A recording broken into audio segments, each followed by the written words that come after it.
Question 1. A 65-year-old male patient presents to the emergency department with a complaint of severe chest pain radiating to his left arm, diaphoresis and shortness of breath. His ECG reveals some segment elevation in Roman Tomnendef. What is the most appropriate initial management for this patient? A. Immediate administration of thrombolytic therapy and transfer to a catheterization lab. B. Administer aspirin, nitroglycerin, and morphine. Prepare for percutaneous coronary intervention (ECI). C. Initiate a beta blocker and transfer to a coronary K unit for monitoring. D. Begin CPR and prepare for defibrillation due to suspected cardiac arrest. Answer. B. Administer aspirin, nitroglycerin, and morphine. Prepare for percutaneous coronary intervention (ECI). Explanation. This patient is presenting with classic signs and symptoms of an acute St. elevation myocardial infarction. STEMI is indicated by the St. segment elevation Roman Tomnendef. Immediate management includes administering aspirin to inhibit platelet aggregation, nitroglycerin for pain relief, vasodilation, and morphine for pain management and anxiety reduction. These interventions help stabilize the patient, and a PCI can be performed. Thrombolytics may be considered at ECI as unavailable, but PCI remains the gold standard for STEMI treatment. Beta blockers are typically not recommended immediately in STEMI, especially if hypotension is present. CPR and defibrillation are reserved for patients with cardiac arrest, for patients with STEMI unless they experience a fatal arrhythmia. Question 2. Mrs. Johnson is a 45-year-old woman with a history of hypertension and diabetes. She presents to the emergency department with sudden onset right-sided weakness and difficulty speaking. On examination, she has a Glasgow Coma scale score of 15, and the FAST assessment indicates positive findings for facial droop, arm weakness, and speech difficulties. Kini confirms that the patient has an ischemic stroke. What is the most appropriate next step in management? A. Immediate initiation of intravenous RPA. B. Initiate anticoagulation therapy to prevent further thromboembolic events. C. Transfer the patient for mechanical thrombectomy if within the 6-hour window. D. Begin aspirin therapy and monitor closely for neurological changes. Answer. C. Transfer the patient for mechanical thrombectomy if within the 6-hour window. Explanation. Mrs. Johnson's presentation, including the sudden onset of right-sided weakness and difficulty speaking, is highly suggestive of an acute ischemic stroke. Positive FAST assessment confirms this suspicion. The most appropriate treatment for patients with acute ischemic stroke is the timely administration of thrombolytic therapy (RPA) within 4-5 hours of symptom onset. However, if the patient is within 6 hours of symptom onset and meets criteria, mechanical thrombectomy is the preferred option for patients with large vessel occlusions, as it has been shown to improve outcomes. Anticoagulation therapy is typically not used in the acute phase of ischemic stroke due to the risk of bleeding, and aspirin therapy is generally started after the acute phase to prevent secondary events. Question 3. You are managing a 78-year-old male patient in cardiac arrest. The initial rhythm is pulseless ventricular tachycardia (VT). You administer one shock of 200 joules using an ED, but the patient remains in pulseless VT. What is your next action? A. Administer epinephrine 1 mg and proceed with chest compressions. B. Administer amiodarone 300 mg. C. Administer atropine 1 mg and continue chest compressions. D. Perform synchronized cardioversion at 50 joules. Answer. B. Administer amiodarone 300 mg. Explanation. In a patient with pulseless VT, the first step is to deliver a shock, which has been done in this scenario. Following the shock, if the rhythm does not convert, the next step is to administer an antiarrhythmic drug such as amiodarone. The recommended dose for the first administration in this situation is 300 mg. Epinephrine can be administered after amiodarone if the patient is still in an unresponsive rhythm, but it is typically given every 3-5 minutes during resuscitation. Atropine is not indicated for pulseless VT as it is used for bradycardia or AV block. Synchronized cardioversion is used for unstable tachycardias with a pulse, but the patient in this case is pulseless, so defibrillation is the appropriate intervention. Question 4. A 54-year-old male is brought into the emergency department by ambulance following a witness collapse. The initial rhythm on the ECG shows ventricular fibrillation, VF. High-quality CPR is being performed and the defibrillator is ready. What should be the next step in the management of this patient? A. Administer epinephrine 1 mg and proceed with another shock. B. Administer a 300 mg bolus of amiodarone and reassess the rhythm. C. Perform a rhythm check and administer shock of 200 joules. D. Perform A rhythm check and administer an antidysrhythmic drug VF persists. Answer: C. Perform a rhythm check and administer shock of 200 joules. Explanation: in the case of a witnessed collapse with an initial rhythm of VF, the first step after initiating CPR is to deliver a shock 200 joules if the patient remains in VF. After the shock, CPR should be resumed immediately, and the rhythm should be reassessed after 2 minutes of CPR. VF persists, a second shock should be administered, followed by consideration of medication therapy such as epinephrine or amiodarone. Epinephrine is generally administered after the second shock, but not immediately after the first. Amiodarone is used when VF persists after the second shock and several rounds of ER. Question 5. Mr. Harris, a 72-year-old male with a history of chronic obstructive pulmonary disease, COPD, is undergoing resuscitation for a witnessed cardiac arrest. After performing high-quality CPR, you are preparing to intubate the patient.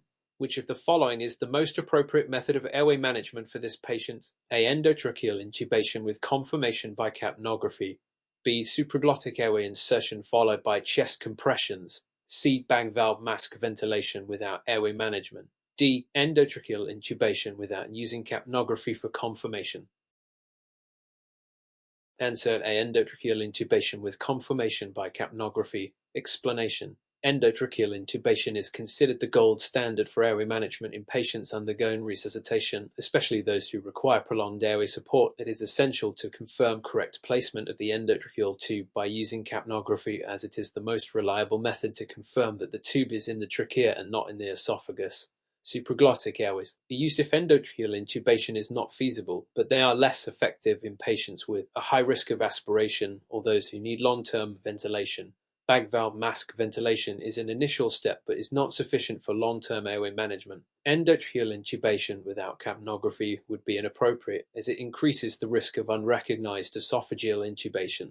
Question 6. A 36-year-old female presents with severe chest pain, diaphoresis and shortness of breath, aortic shows and segment elevation in the anterior leads, and a diagnosis of STEMI is made. What is the most appropriate initial medication management for this patient before transfer to the catheterization lab for PCI? A. Administer aspirin, nitroglycerin, and morphine. B. Administer thrombolytic therapy and monitor the patient for 60 minutes. C. Begin Roman infusion of heparin and nitroglycerin. D. Administer atropine for bradycardia and initiate oxygen therapy. Answer: A. Administer aspirin, nitroglycerin, and morphine. Explanation: for a patient diagnosed with STEMI, the immediate management includes administering aspirin to prevent further platelet aggregation, nitroglycerin to reduce myocardial oxygen demand and alleviate pain, and morphine for pain relief and to reduce anxiety. These medications should be given while preparing the patient for transfer to the catheterization lab for PCI. Remains the gold standard for STEMI treatment. Thrombolytic therapy (RPA) may be considered. ECI cannot be performed within the recommended time frame, but PCI is preferred when available. Heparin may be started in the cath lab during PCI, not before. Atropine is used for symptomatic bradycardia, not STEMI unless the patient develops bradycardia. Question 7. Mrs. Martin, a 61-year-old woman, presents to the emergency room with slurred speech, weakness on the right side, and a severe headache. Her fast assessment is positive for facial droop, arm weakness, and speech impairment. A kidney confirms an ischemic stroke. What should be your next step in the management of this patient? A. Administer RTPA, thrombolytic therapy, within the first 4.5 hours of symptom onset. B. Initiate aspirin therapy and refer for mechanical thrombectomy if within the 6-hour window. C. Administer anticoagulants and prepare for post-stroke rehabilitation. D. Observe the patient for 24 hours before initiating therapy to assess stroke progression. Answer: A. Administer RTA, thrombolytic therapy, within the first 4.5 hours of symptom onset. Explanation: in the case of an ischemic stroke, the first line of treatment is the administration of intravenous recombinant tissue plasminogen activator, RTPA, also known as thrombolytic therapy, within 4.5 hours of symptom onset. This therapy dissolves the clot causing the stroke and helps to restore blood flow to the affected area of the brain. If the patient presents within 6 hours of symptom onset, mechanical thrombectomy may also be an option if the patient has a large vessel occlusion. Anticoagulants are generally avoided in the acute phase of ischemic stroke due to the risk of bleeding, and aspirin therapy is used in the subacute phase. Observing the patient for 24 hours without intervention is not appropriate, as early intervention is crucial to improving outcomes. Question 8. A 67-year-old male is found unresponsive and CPR is initiated. The initial rhythm is a systole and no shock is advised. After 2 minutes of CPR, you check the rhythm again and the patient is still in a systole. What is your next step? A. Administer epinephrine angina and continue CPR. B. Administer amiodarone 300 md immediateless. C. Begin synchronized cardioversion at 100 joules. D. Administer atropine md minute. Answer A. Administer epinephrine Winnemgmina and continue CPR. Explanation. A systole is a non-shockable rhythm, and the first line of treatment in this case is to administer epinephrine Winnemgmina. It should be followed by continuous high-quality CPR.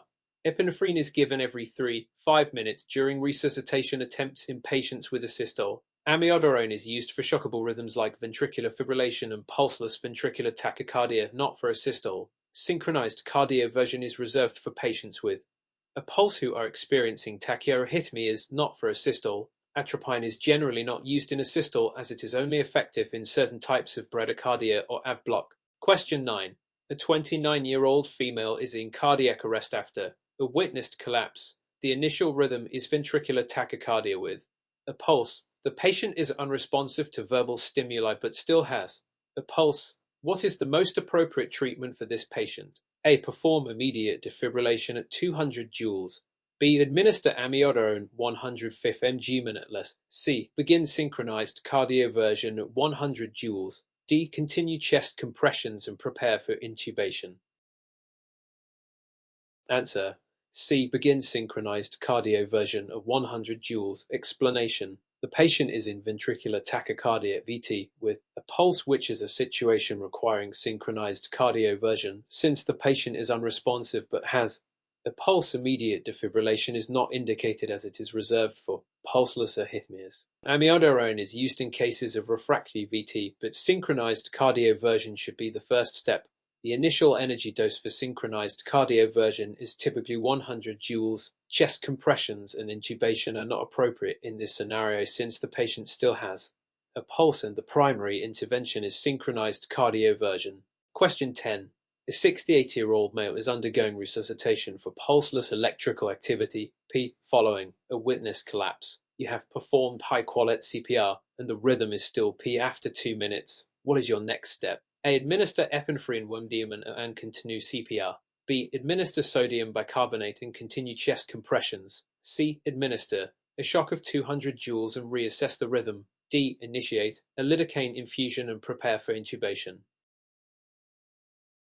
Answer A. Administer epinephrine Winnemgmina and continue CPR. Explanation. Pulseless electrical activity P is a non-shockable rhythm and the treatment approach is to focus on high-quality CPR and pharmacological therapy. The next step is to administer epinephrine Winnemgmina followed by continuous CPR. Epinephrine helps to improve myocardial perfusion and increases the chances of returning to a perfusing rhythm. Bicarbonate is generally not used in the initial management of P unless there is suspicion of acidosis. Defibrillation and lidocaine are not appropriate for P as it is a non-shockable rhythm. Intubation should be considered, but it is not the immediate priority in the absence of a shockable rhythm.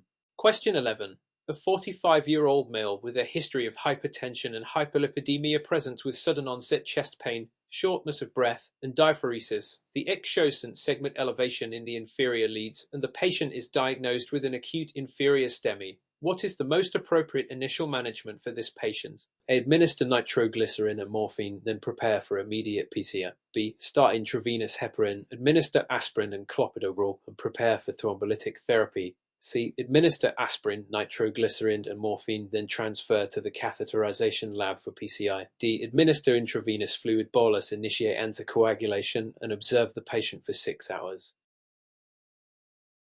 Answer C. Administer aspirin, nitroglycerin, and morphine, then transfer to the catheterization lab for PCI. Explanation.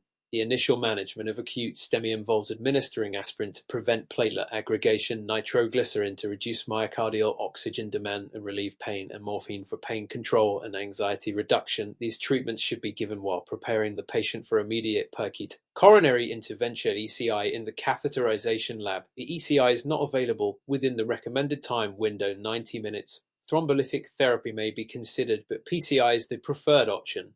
Heparin is used during PCI, not as an initial treatment in the emergency room. Question 12. A 24-year-old female presents with severe abdominal pain, nausea and vomiting. She is febrile and appears jaundiced. Lab results show an elevated white blood cell count and liver enzymes with a positive ultrasound for gallstones. What is the most likely diagnosis and what is the appropriate treatment? A. Acute pancreatitis. Treat with Romainoids and pain management. B. Acute cholecystitis. Treat with antibiotics and prepare for cholecystectomy. C. Hepatitis. Treat with antivirals and supportive care. D. Peptic ulcer disease. Treat with proton pump inhibitors. And H. Pylori therapy. Answer. B. Acute cholecystitis. Treat with antibiotics and prepare for cholecystectomy. Explanation. The patient's presentation of abdominal pain, jaundice, fever, and elevated liver enzymes with the finding of gallstones on ultrasound suggests acute cholecystitis and inflammation of the gallbladder, usually caused by obstruction due to a gallstone. The appropriate treatment includes the administration of antibiotics to control infection, preparation for cholecystectomy, which is typically performed within 24 to 48 hours of diagnosis. Acute pancreatitis presents with severe epigastric pain and elevated lipase, while hepatitis is associated with viral infections and not typically with gallstones.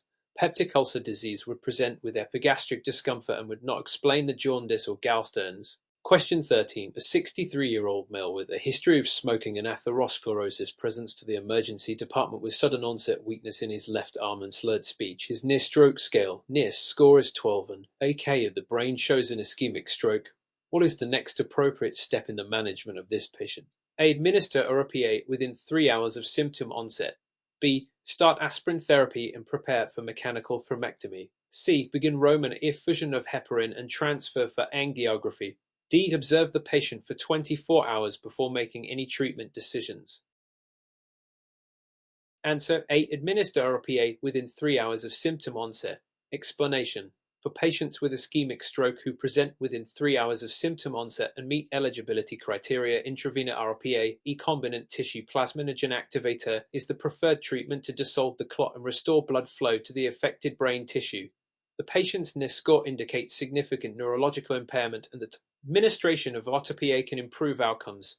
Mechanical thrombectomy is considered if there is large vessel occlusion and the patient is within the 6-hour window. Heparin is not recommended for acute ischemic stroke as it does not address the clot, and aspirin should not be used in the first 24 hours in patients receiving thrombolytics. Question 14. A 53-year-old female presents with a chief complaint of progressive shortness of breath, particularly with exertion, and a dry cough.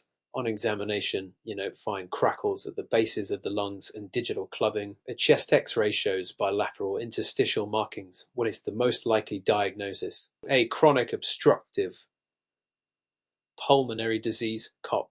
B. Idiopathic pulmonary fibrosis. C. Acute respiratory distress syndrome, ARDS. D. Pneumonia. Answer. B. Idiopathic pulmonary fibrosis. Explanation. The patient's presentation of progressive shortness of breath, dry cough, fine crackles at the lung bases, digital clubbing, and bilateral interstitial markings on chest X-ray is most consistent with idiopathic pulmonary fibrosis, if a type of interstitial lung disease. If is characterized by the gradual scarring of lung tissue leading to a restrictive lung pattern and progressive respiratory insufficiency.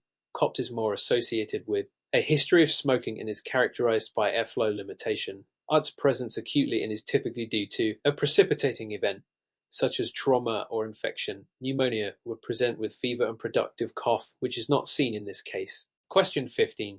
A 72-year-old male with a history of congestive heart failure, CHF, and hypertension is admitted with worsening dyspnea and orthopnea. Physical examination reveals bilateral lower extremity edema, jugular venous distension, and rales in the lungs. His ECG shows atrial fibrillation with a rapid ventricular response. What is the best initial treatment for this patient? A. Administer intravenous furosemide and initiate rate control with beta blockers. B. Begin intravenous nitroglycerin and initiate anticoagulation therapy. C. Start a dobutamine infusion and initiate ACE inhibitors. D. Administer aspirin and warfarin and prepare for cardioversion. Answer A. Administer intravenous furosemide and initiate rate control with beta blockers. Explanation: this patient presents with acute decompensated heart failure, likely secondary to his long-standing history of CHF and atrial fibrillation with a rapid ventricular response. The first step in managing acute decompensated heart failure includes administering intravenous furosemide to address fluid overload and pulmonary edema. Additionally, rate control with beta blockers, e.g. metoprolol, is crucial to slow the ventricular response in atrial fibrillation and improve symptoms. Nitroglycerin may be used if there is significant hypertension, but it is not the first-line treatment for fluid overload. Dobutamine and ACE inhibitors are reserved for severe cases with shock or reduced ejection fraction. Question 16. A 55-year-old male with a history of alcohol use disorder presents with confusion, tremors, and diaphoresis 48 hours after cessation of alcohol. His vital signs are notable for a heart rate of 110 bpm, blood pressure of 160-100 mm Hg, and a temperature of 38 deg. His condition worsens over the next few hours and he develops delirium tremens. Is the first-line treatment for this patient A. Administer lorazepam or diazepam for alcohol withdrawal.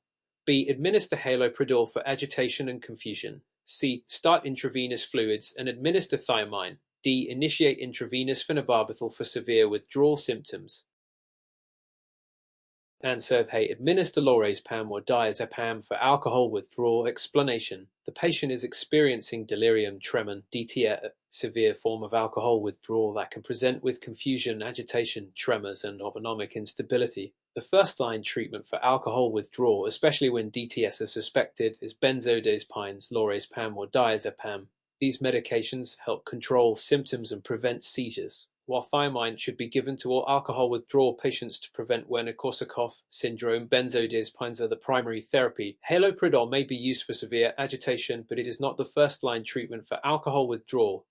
Phenobarbital may be used in refractory cases, but is not the initial treatment. Question 17. A 34-year-old male presents with a non-healing ulcer on his lower leg. He has a history of intravenous drug use and reports that the wound has progressively worsened over the past few weeks. On examination, the ulcer appears red, swollen, and draining purulent material. What is the most likely diagnosis and what is the appropriate treatment? A. Diabetic foot ulcer. Treat with insulin therapy and wound care. B. Venous stasis ulcer. Treat with compression therapy and elevate the leg. C. Necrotizing fasciitis. Initiate broad-spectrum antibiotics and consider surgical debridement. D. Pressure ulcer. Treat with regular repositioning and nutritional support. Answer: C. Necrotizing fasciitis. Initiate broad-spectrum antibiotics and consider surgical debridement. Explanation: the patient's history of intravenous drug use and the appearance of a progressively worsening ulcer with purulent drainage are concerning for a soft tissue infection, specifically necrotizing fasciitis. Necrotizing fasciitis is a rapidly progressing, life-threatening infection that requires immediate intervention, including broad-spectrum antibiotics and surgical debridement. Diabetic foot ulcers are common in patients with diabetes, but would not present with the acute worsening seen in this case. Venous stasis ulcers are associated with chronic venous insufficiency and typically occur on the medial aspect of the lower leg. Pressure ulcers are usually caused by prolonged pressure and present in patients who are immobile. Question 18. A 47-year-old male presents with severe back pain that began suddenly while lifting a heavy object. He is unable to move his legs and reports numbness in the perineal area. His reflexes are absent in both lower extremities and he has loss of sensation in the saddle region. What is the most likely diagnosis and what is the immediate management? A. Lumbar strain. Recommend rest and NSAIDs. B. Spinal cord compression. Initiate corticosteroids and prepare for surgical intervention. C. Sciatica. Prescribe oral steroids and physical therapy. D. Cauda equina syndrome. Initiate surgical consultation and urgent decompression. Answer: D. Cauda equina syndrome. Initiate surgical consultation and urgent decompression. Explanation: this patient is presenting with symptoms consistent with cauda equina syndrome, which involves compression of the nerve roots at the lower end of the spinal cord. Symptoms include sudden onset back pain, loss of sensation in the saddle region, absent lower extremity reflexes, and urinary retention or incontinence. Cauda equina syndrome is an emergency that requires urgent surgical decompression to prevent permanent neurological damage. Lumbar strain would not cause such severe neurological deficits, and spinal cord compression requires careful evaluation and possibly corticosteroids, but would not be the first diagnosis given the specific symptoms. Sciatica typically presents with radiating leg pain and not saddle anesthesia. Question 19. A 67-year-old female with a history of obesity and hypertension presents with acute dyspnea, orthopnea, and fatigue. On examination, she has bilateral lower extremity edema, rales at the lung bases, and a displaced apical impulse. An echocardiogram shows an ejection fraction of 35%. What is the most likely diagnosis and what is the first-line treatment? Acute pulmonary embolism. Initiate anticoagulation and consider thrombolysis. B. Chronic obstructive pulmonary disease exacerbation. Treat with bronchodilators and steroids. C. Congestive heart failure with reduced ejection fraction. Initiate ACE inhibitors and diuretics. D. Acute myocardial infarction. Initiate aspirin, nitroglycerin, and transfer to the cath lab. Answer: C. Congestive heart failure with reduced ejection fraction. Initiate ACE inhibitors and diuretics. Explanation: the patient's symptoms of acute dyspnea, orthopnea, fatigue, bilateral edema, and displaced apical impulse combined with the echocardiogram showing reduced ejection fraction are consistent with congestive heart failure, CHF with reduced ejection fraction, HFrEF. The first-line treatment for CHF with reduced ejection fraction includes ACE inhibitors to reduce afterload and diuretics to relieve fluid overload. Pulmonary embolism would present with acute onset of dyspnea and chest pain and would require anticoagulation. COPD exacerbations are more likely in patients with history of smoking and would present with wheezing and productive cough. Acute myocardial infarction would present with chest pain and segment elevation. Question 20. A 64-year-old male with a history of hypertension and smoking presents with a 3-month history of progressive cough, weight loss, and hemoptysis. On examination, there is decreased breath sounds and dullness to percussion at the right lung base. The chest X-ray shows a mass in the upper lobe of the right lung. What is the most likely diagnosis and what is the next step in management? A. Acute bronchitis. Initiate bronchodilators and cough suppressants. B. Pneumonia. Start antibiotics and follow up with a repeat chest X-ray. C. Lung cancer. Refer for CT scan and biopsy. D. Tuberculosis. Start empirical antituberculous therapy.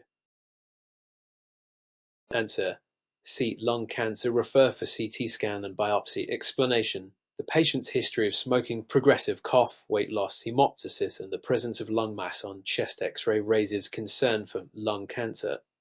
The next step in management is to obtain CT scan of the chest to further evaluate the mass and to consider biopsy for definitive diagnosis. Acute bronchitis would not cause lung mass or hemoptysis. Pneumonia would present with fever, purulent sputum, and localized consolidation on imaging, not mass. Tuberculosis is possible differential but would present with other signs, such as night sweats and longer duration of symptoms. Question 21. A 45-year-old female presents with a 2-week history of worsening joint pain, particularly in the hands and wrists, associated with morning stiffness lasting for more than an hour. She reports mild fatigue and a recent episode of a low-grade fever. On examination, there is symmetrical swelling of the small joints of the hands and wrists, and rheumatoid factor RF is positive.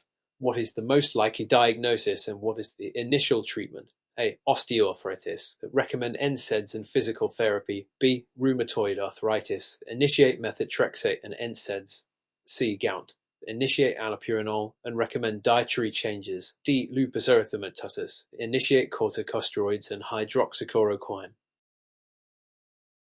Answer: B. Rheumatoid arthritis. Initiate methotrexate and NSAIDs. Explanation: this patient's presentation of joint pain, prolonged morning stiffness, symmetrical swelling of the small joints, and positive rheumatoid factor is most consistent with rheumatoid arthritis, RA. The initial treatment for RA typically includes disease-modifying antirheumatic drugs, DMARDs, such as methotrexate, along with NSAIDs to manage symptoms. Osteoarthritis usually presents with joint pain and stiffness that worsens with activity and affects larger joints. Gout presents with acute pain and swelling of single joint, commonly the big toe, and is associated with hyperuricemia.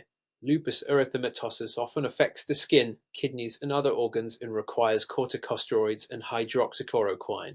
Question 22. A 60-year-old male with a history of diabetes mellitus and hyperlipidemia presents with sudden onset severe chest pain radiating to the left arm. He is diaphoretic, anxious, and nauseated. On examination, his blood pressure is 90/60 mmHg, heart rate is 110 bpm, and he has the third heart sound S. An excess segment elevation in the anterior leads.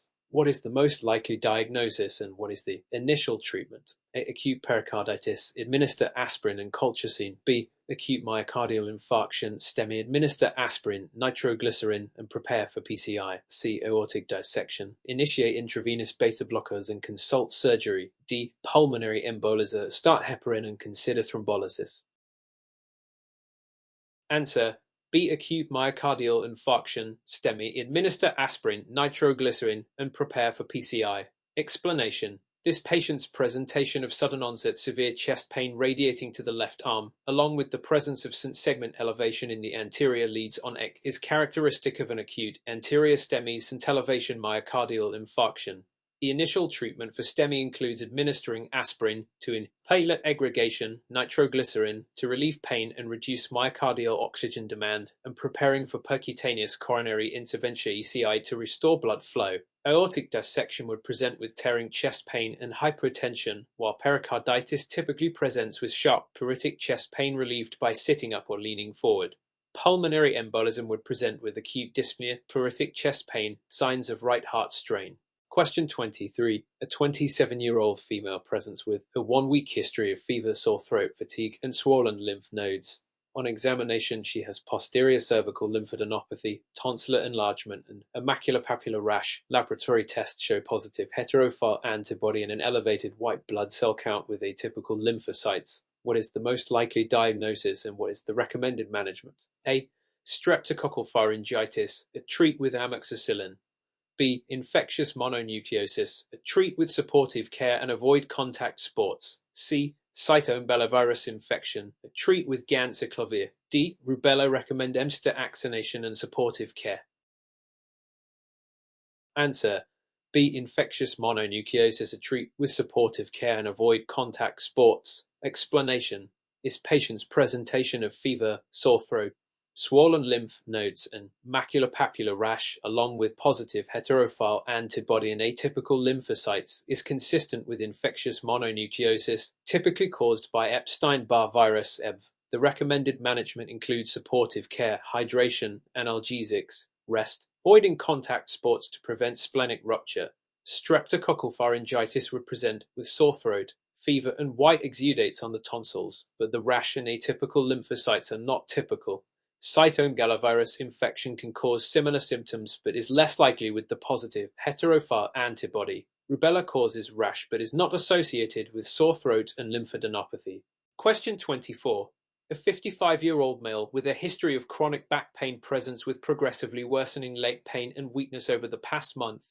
He also reports bowel incontinence and difficulty urinating. On examination, there is reduced sensation in the perineal area and the lower extremities have diminished reflexes and weakness. What is the most likely diagnosis and what is the next step in management? A. Lumbar herniated disc. Refer for MRI and conservative treatment.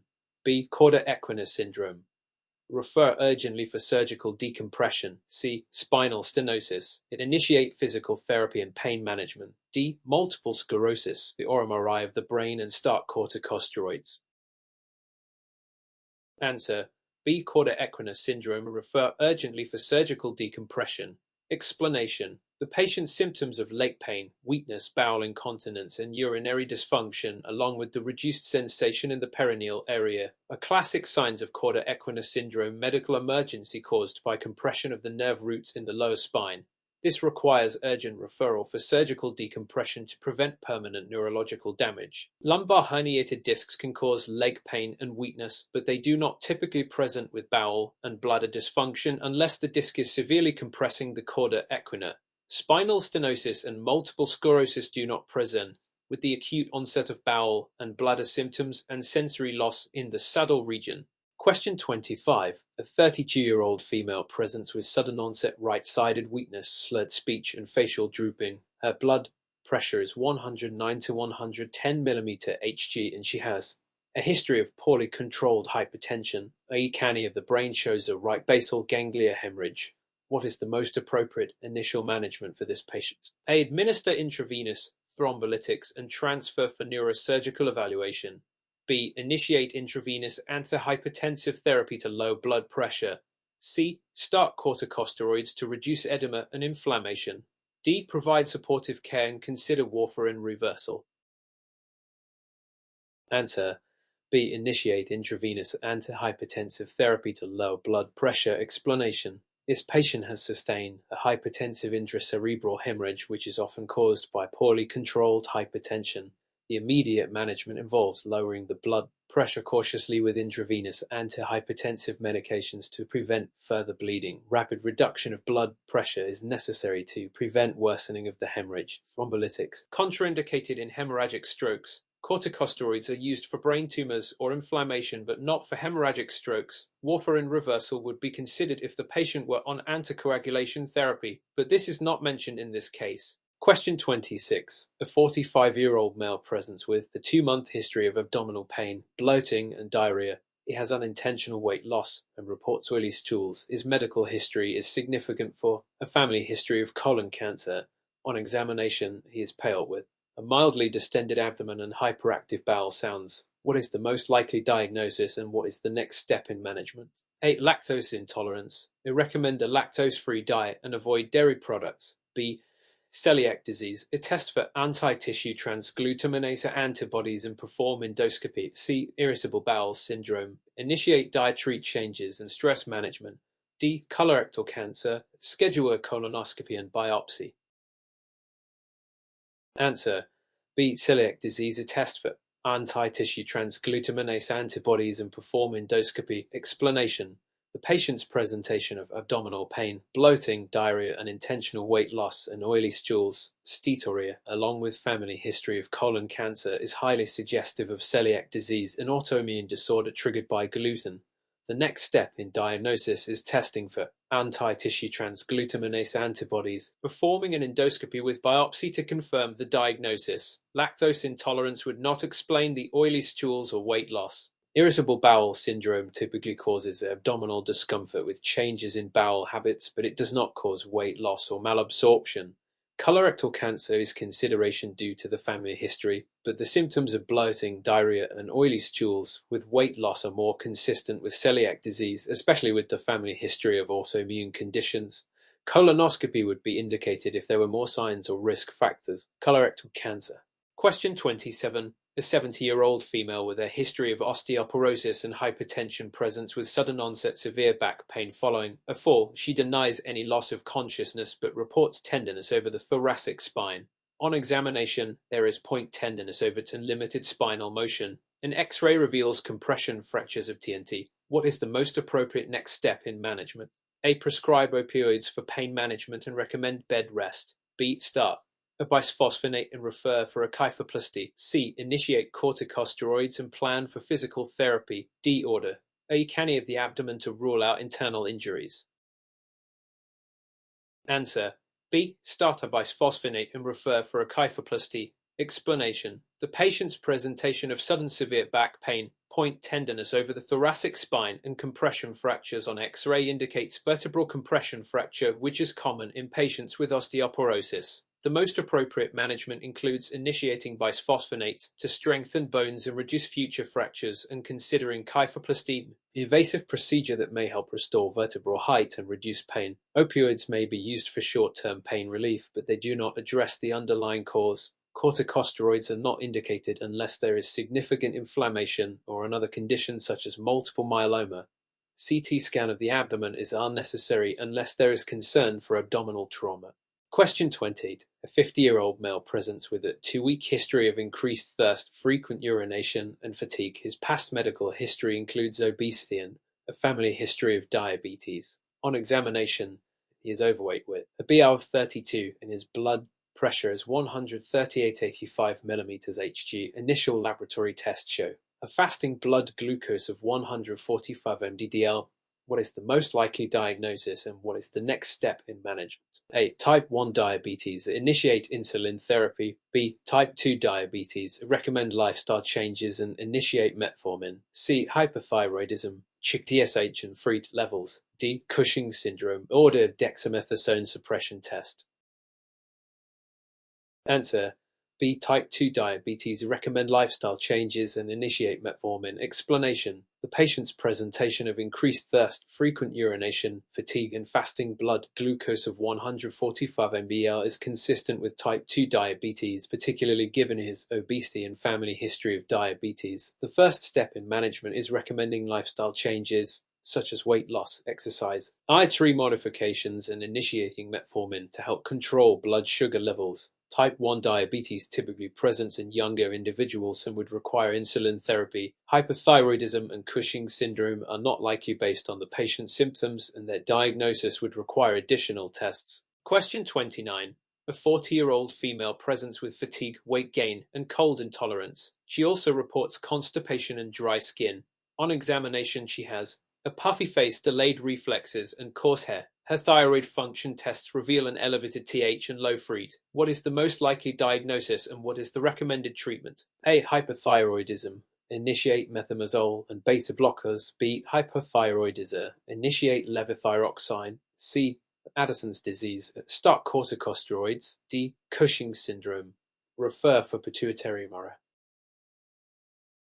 Answer: B. Hypothyroidism. Initiate levothyroxine. Explanation: this patient's presentation of fatigue, weight gain, cold intolerance, constipation, and dry skin, along with the physical findings of puffy face and coarse hair, is consistent with hypothyroidism. The elevated TH and low Free to confirm the diagnosis. The recommended treatment is levothyroxine, which is a synthetic form of thyroid hormone. Hypothyroidism with symptoms such as weight loss, heat intolerance, and palpitations, and would be treated with antithyroid medications like methimazole. Addison's disease would present with fatigue, weight loss, and hypotension and requires corticosteroids. Cushing syndrome is characterized by symptoms such as weight gain, round face, and purple striae and would require further workup, including pituitary mirror. Question 30. A 68-year-old male presents with progressive shortness of breath, cough, and wheezing for the past several months. He has a long history of smoking and a history of chronic bronchitis. On examination, he has barrel-shaped chest, decreased breath sounds, and a prolonged expiratory phase. Pulmonary function tests show a decreased FEV ratio. What is the most likely diagnosis and what is the recommended treatment? A. Asthma. Initiate inhaled corticosteroids and bronchodilators. B. Chronic obstructive pulmonary disease (COPD). Recommend smoking cessation and initiate bronchodilators. C. Pneumonia. Start antibiotics and follow up with a chest X-ray. D. Lung cancer. Refer for a ECAN and biopsy. Answer: B. Chronic obstructive pulmonary disease (COPD). Recommend smoking cessation and initiate bronchodilators. Explanation: this patient's presentation of progressive shortness of breath, cough, wheezing, and history of smoking is highly suggestive of COPD, specifically emphysema, as indicated by the barrel-shaped chest and prolonged expiratory phase. The decreased FEV ratio on pulmonary function test supports this diagnosis. The mainstay of treatment for COPD includes smoking cessation to prevent further lung damage and bronchodilators to relieve symptoms. Asthma typically presents earlier in life and is more episodic, with normal lung function between exacerbations. Pneumonia presents with acute onset of fever, cough, and purulent sputum, not gradual progression of symptoms. Lung cancer would present with more localized symptoms and requires imaging and biopsy for diagnosis.